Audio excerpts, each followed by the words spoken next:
كن سعيدا كن فريدا عش بفخر في الحياة لا تبالي فالمعالي بالتحدي لا سواه. Before I get involved in anything nowadays, I have to straighten out my own position, and which is clear. I am not a racist in any form whatsoever. I don't believe in any form of racism.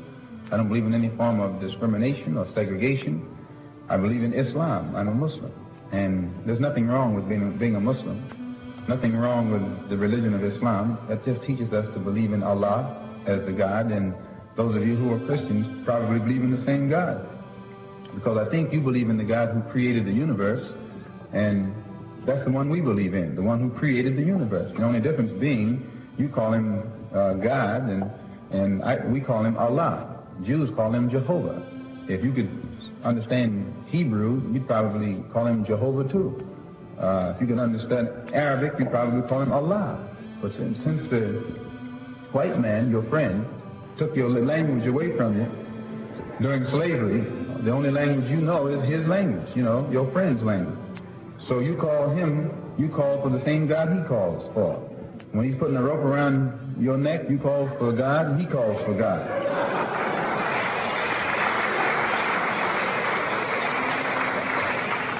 And you wonder why the one you call on never answers you.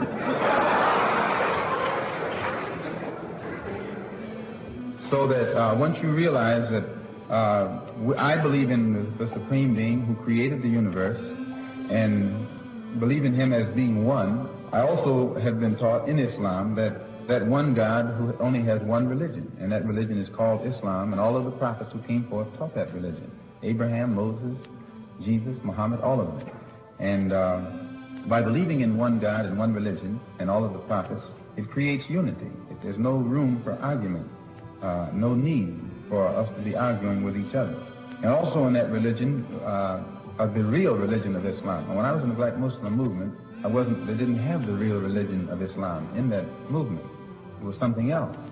And but the real religion of Islam doesn't teach anyone to judge another human being by the color of his skin. The yardstick that is used by the Muslim to measure another man is not the man's color, but the man's deeds, the man's conscious behavior, the man's intentions. And when you use that as a standard of measurement or judgment, you never go wrong.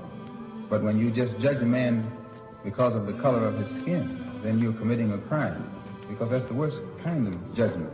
If you judge him just because he was a Jew, that's not as bad as judging him because he's black. Because a Jew can hide his religion. He can say he's something else, which a lot of them do that. They say they're something else. But the black man can't hide. When they start indicting us because of our color, that means we're indicted before we're born, which is the worst kind of crime that can be committed. And the Muslim religion has eliminated all tendencies to judge a man according to the color of his skin, but rather the judgment is based upon his deeds. And prior to going into the Muslim world, Elijah Muhammad had taught us that the white man could not enter into Mecca in Arabia, and all of us who followed him, we believed it. And he said the reason he couldn't enter was because he's white and inherently evil, and it's impossible to change him. And the only thing that would change him is Islam, and he can't accept Islam because by nature he's evil. And therefore, by not being able to accept Islam and become a Muslim, he could never enter Mecca. And this is how he taught us.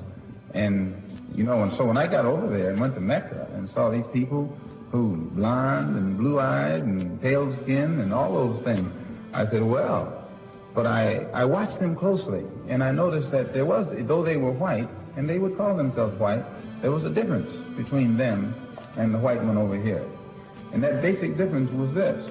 In Asia or the Arab world or in Africa, where the Muslims are, if you find one who says he's white, all he's doing is using an adjective to describe something that's incidental about him, one of his incidental characteristics. So there's nothing else to it. He's just white. But when you get the white man over here in America and he says he's white, he means something else. You can listen to the sound of his voice when he says he's white. He means he's boss. That's right. That's what white means in this language. You know the expression free, white, and 21. He made that up. He's letting you know all of them mean the same. White means free, boss. He's up there. So that when he says he's white, he has a little different sound in his voice. And I know you know what I'm talking about. This was what I saw was missing in the Muslim world. If they said they were white, it was incidental. White, black, brown, red, yellow. It doesn't make any difference what color you are. And so this was the religion that I had accepted and had gone there to get a better knowledge of it.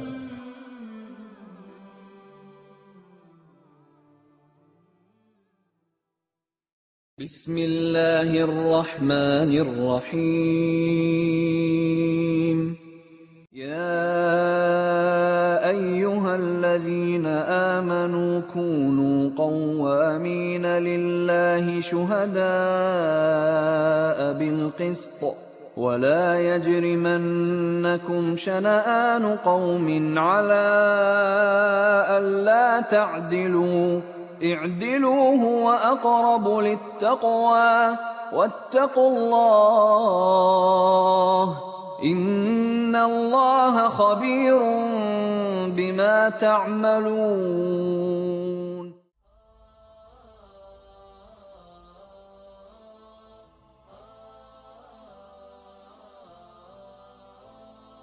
كن سعيدا كن فريدا عش بفخر في الحياة لا تبالي فالمعالي بالتحدي لا سواه.